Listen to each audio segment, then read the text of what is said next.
mauvaise décision. Ici nous voyons, c'est la justification, c'est la sanctification, et ça c'est le baptême du Saint-Esprit. Ici, la cour, la fréquentation ici, c'est quand vous êtes dans l'eau là-bas, j'accepte le Seigneur Jésus comme ton Seigneur et Sauveur. Oui, oui, oui. On t'a baptisé, tu es justifié. C'est ça la fréquentation qui est là. Mais comme tu es ici, si tu commences à recourir derrière le monde, Dieu peut te renvoyer. Pourquoi? Tu n'as pas tenu à ce qu'on t'avait demandé. Dans les engagements, tu acceptes de les suivre. Ce sont les marches et les enseignements que tu es censé de suivre. Mais voilà, tu abandonnes le message, tu commences à recourir derrière le monde. Maman, toi, suivez ici. Vous commencez à courir maintenant derrière le monde. Là, Christ a le droit de vous réputer. Écoute ce que j'enseigne. Parce que c'est là où les pasteurs s'embrient. Les prédicateurs, les évangélistes, les frères, les chantres, ils brisent les mariages. Oh, le vin n'était pas sincère. Non, pour le mouiller. Branham dit ceci. Sur ces étapes, vous n'êtes pas encore marié. Si vous avez dit, et si Dieu est levé, là, s'il y a quelque chose qui ne va pas dans la scène, tu peux briser ça.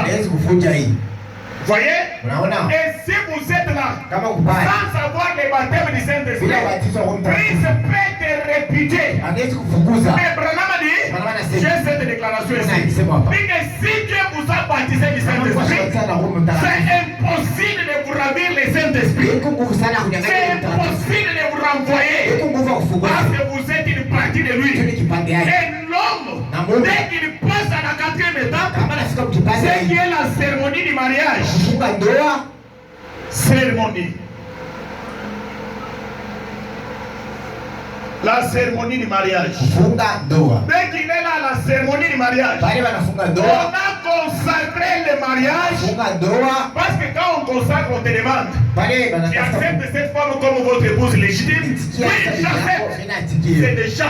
Le fait que vous faites directement du haut de la chair, et c'est fait là, c'est juste parce que la mort vous sépare. Si l'homme quitte par la cérémonie, comme Jésus-Christ nous a dit, et Branham a confirmé que le mariage pour nous avec Christ, c'est au souper de noces. Et pour le moment, nous sommes fiancés à Christ. C'est pourquoi Christ peut te répéter. Mais si tu es une épouse, une partie de l'épouse, baptisée par le baptême du Saint-Esprit, Dieu il est incapable de vous ravir le Saint-Esprit.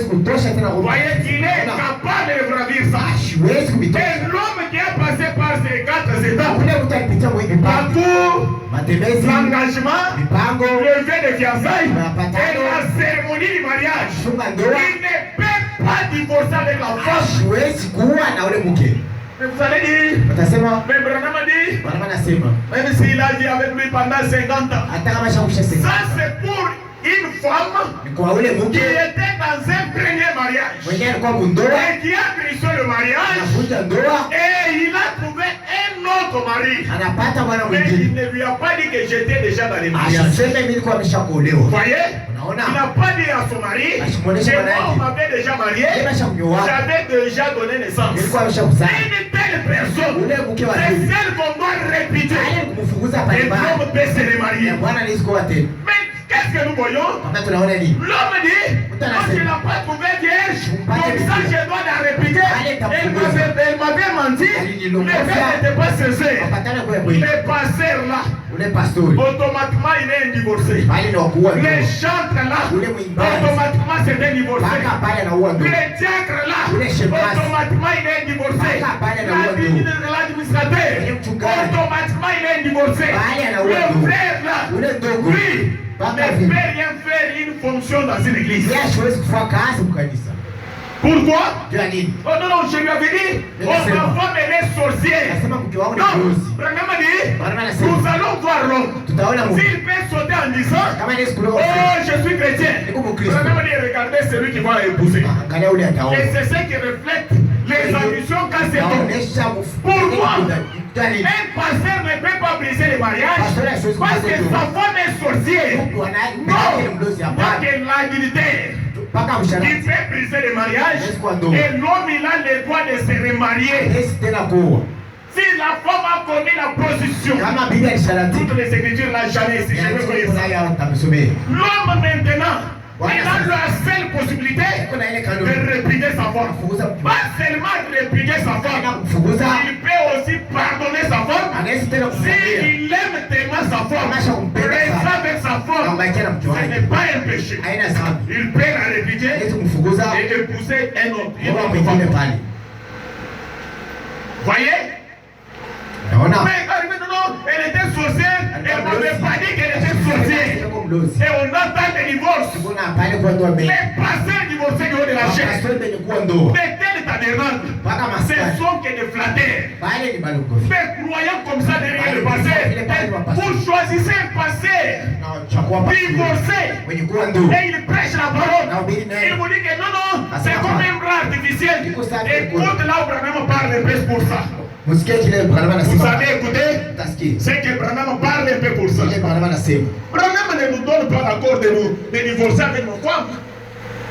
Il ne nous donne pas cet accord-là. Je suis dans l'union invisible.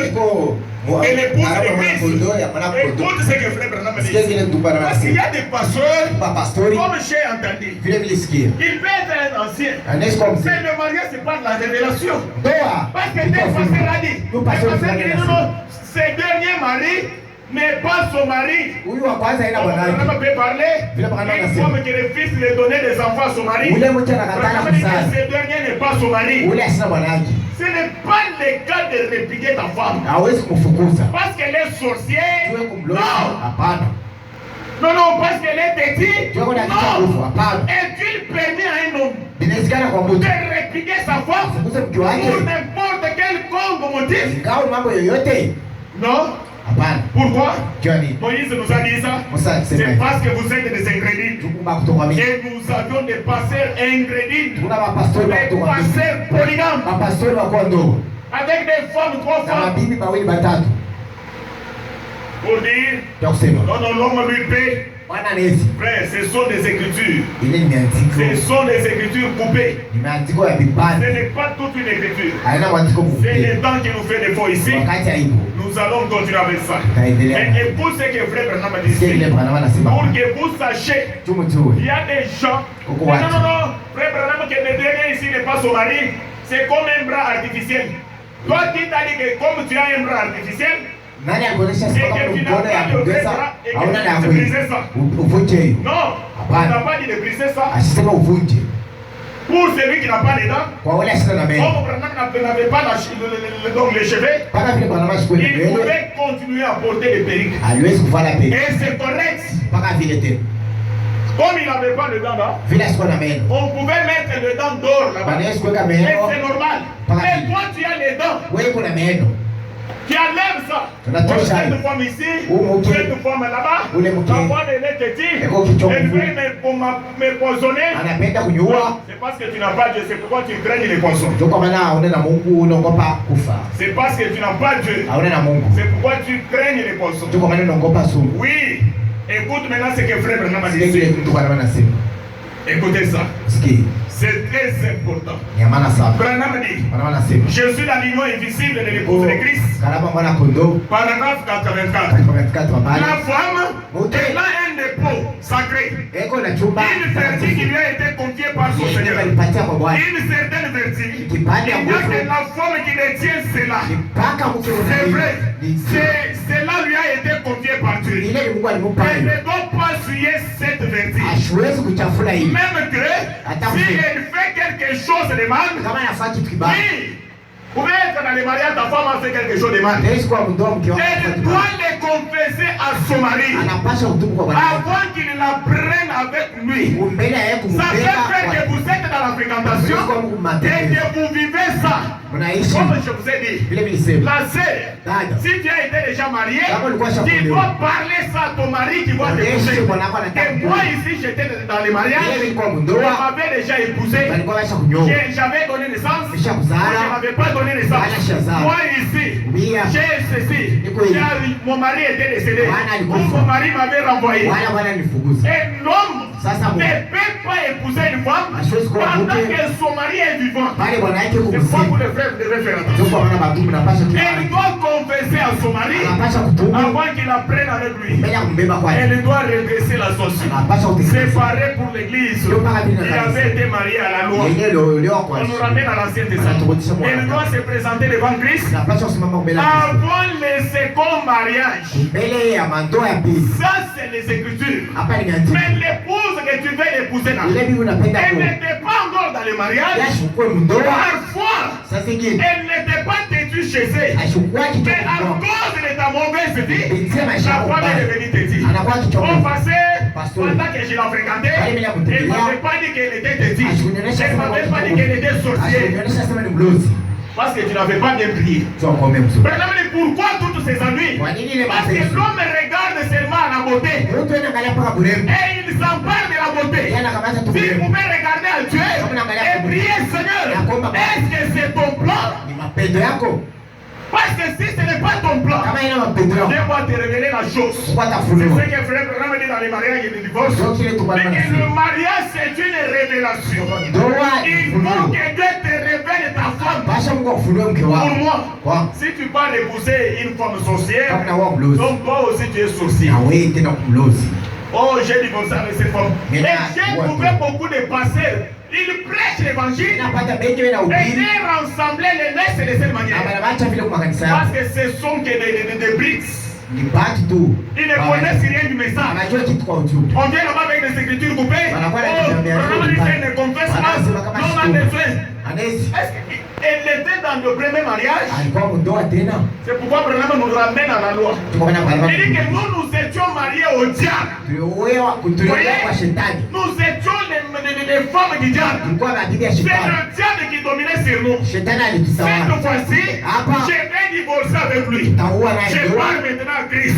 Quand j'arrive à Christ, sur les eaux de baptême, frère, j'accepte d'abandonner le monde et de suivre le Seigneur Jésus. Oui, j'accepte. J'accepte d'abandonner toutes les autres. J'accepte ceci. J'accepte les mensonges. Et j'accepte le Seigneur Jésus comme ton Seigneur et Sauveur. Oui, j'accepte. C'est ce qu'on demande là-bas. Quand on est du haut de la chaîne, voyez, est-ce que tu acceptes? Oui, j'accepte. Pourquoi? Vous êtes à la cérémonie du mariage. Mais si tu arrives là et tu commences à vivre une mauvaise vie, Dieu va te renvoyer. Mais si Dieu, il a confiance en toi, il t'a mis l'anneau de mariage. Et vous êtes marié avec lui, tu as porté le nom du Seigneur Jésus par le baptême du Saint-Esprit authentique. Dieu, il est incapable de vous ravir le Saint-Esprit. Il est incapable de vous renvoyer. Tu peux rétrograder, mais le Saint-Esprit est là, il vous attend pour vous. Et Dieu ne peut pas vous perdre. Mais qui est cet homme? Il est passé par la cour, par la fréquentation. Quand j'ai commencé l'école de dimanche, quand j'étais à l'école de dimanche, quand je suis ceci, quand je sais, c'est lui qui a posé. Je vais faire quoi? Divorcer 2 ou 3 fois. Voyez? Quand vous avez passé par la cérémonie du mariage, la condition pour éliminer, au moins si cette femme-là était déjà mariée par un autre mari, et où soit que cette femme-là, quand vous êtes lui dans votre union sacrée du mariage, s'il part hors votre mariage, il y a le droit de la réputer ou de les pardonner si vous continuez à aimer. Voyez, on les n'était pas sincère. On les n'était pas sincère. C'est stupide. C'est-à-dire que Branham, lui, il est venu nous amener un message de confusion. Non! Mais les païens ici, ils font les choix dans les noirs. Ils continuent à vivre avec les femmes. Un pasteur renvoie la femme parce qu'elle est sorcière. Ça prouve qu'il n'a même pas la puissance du Saint-Esprit.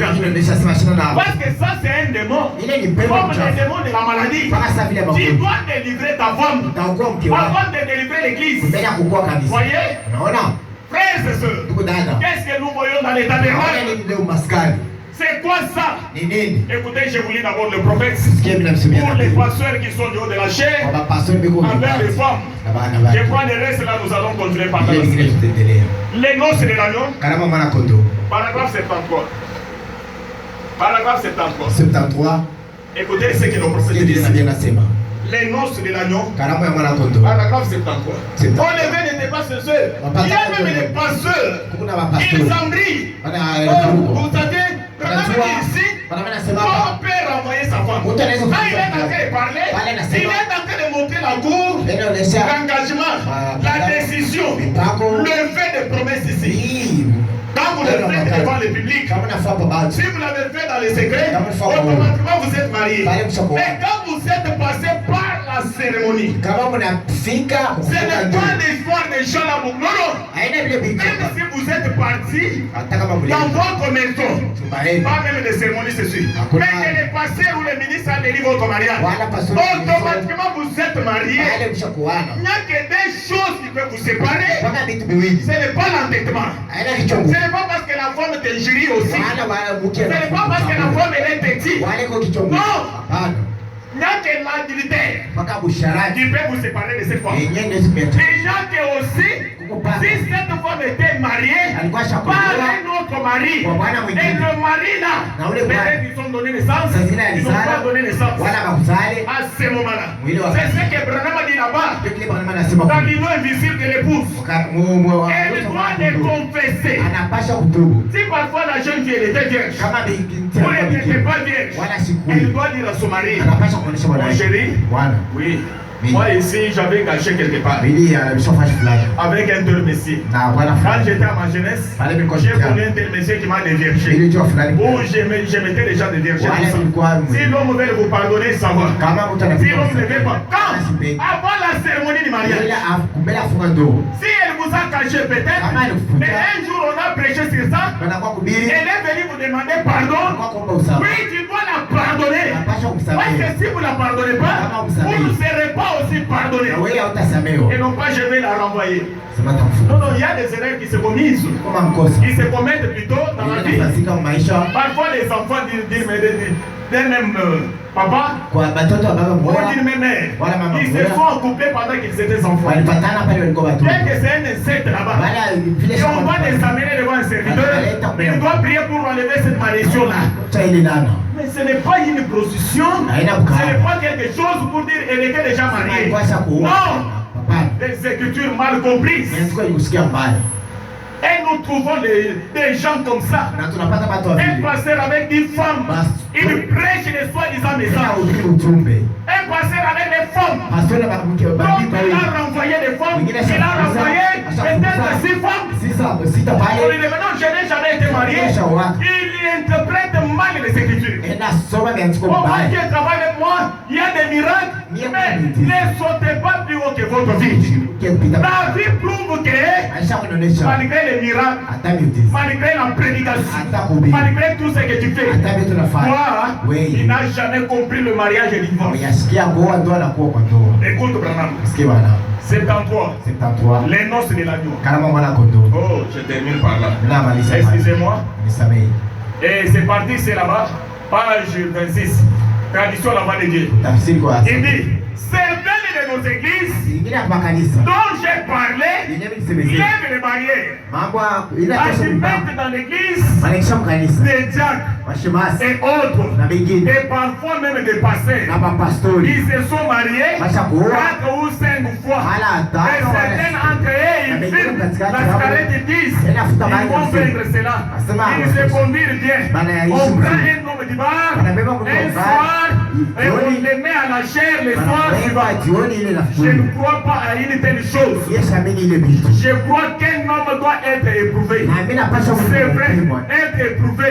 Je vous le dis bien. Des fois nous appelons ça. Certaines de nos églises dont j'ai parlé. Vraiment, vous pouvez aussi parler de telles églises. Il y a des églises. Quand pasteur doit parler, on ne peut pas passer de